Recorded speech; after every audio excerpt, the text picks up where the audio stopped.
Perched high up on limestone slopes overlooking the Waipara Valley is an organic winery and vineyard owned and operated by Diane and Ian Holding. This high-achieving couple originally hailed from South Africa. However, after 10 years of living and working in Auckland, their lives suddenly changed.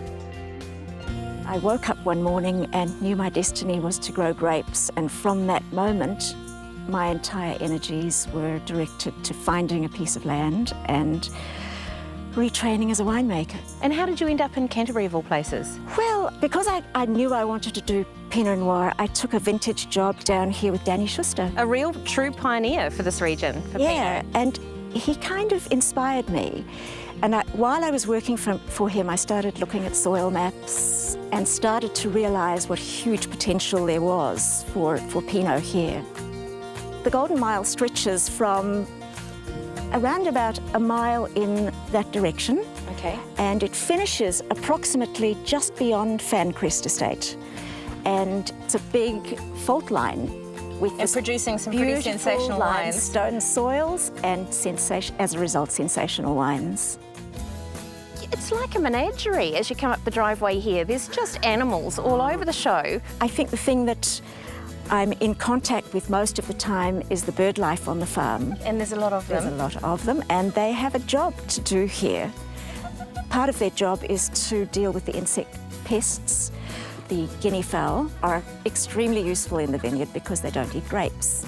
The chickens eat grapes, but they make wonderful eggs.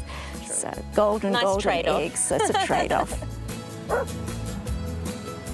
You grow organically, don't you? It's about understanding the soil.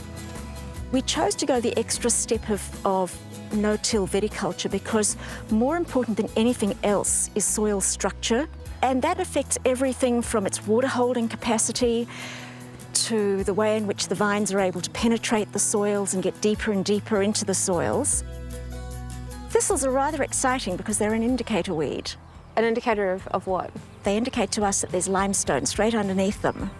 They're an amazing plant in that they have these really tough roots that can pull up nutrients that would not be available in these sort of limestoney soils, and they can dig deep and get hold of minerals that the vines need, and when we eventually chop down the thistles, those nutrients become available to the vines. That's the secret, I think, to making great wine. Di's Barrel Hall is probably the snuggest I've ever been in, and this is her estate Pinot Noir. Oh, that looks fantastic. So tell me a little bit about, your philosophy with making wine, because we know it's all natural in the vineyard. Well, goes on in the it's winery? pretty natural in the winery as well. But do you filter and fine and do all of that I stuff? don't really think the wine needs it, and I think, to be absolutely honest, I don't think any wine comes out of fining or filtering the same as it went in.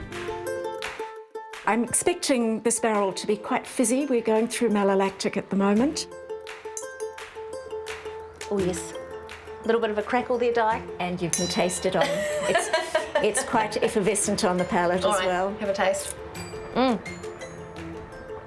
It is, but Quite refreshing. on a quite hot summer refreshing. day. Oh, good bones though.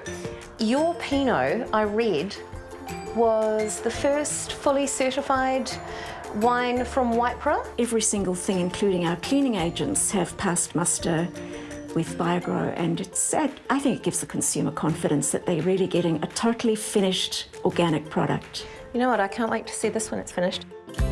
This is the first wine that was made 100% here on the estate. Okay. Completely and solely by me, my husband, and a youngster who helped us with harvest. Hey, that's so floral and aromatic, isn't it? It's quite special. It's the first of our wines that's shown such a marked floral character. Incredible. It's almost like there's a little bit of rose and some spice and sort of rhubarb leaf, and it's lovely. It's actually very exciting because for me this is the sign that the vines are for the first time getting down into the limestone. It's hairy, yum. When I think of Pinot Noir, I think about game. Yum, hairy, gone tomorrow. Oh, that savoury element. There's a meatiness to these wines, an earthy meatiness, which I think goes well with all of these, especially the pork-based and the wild game foods. Quite proud of this wine, actually.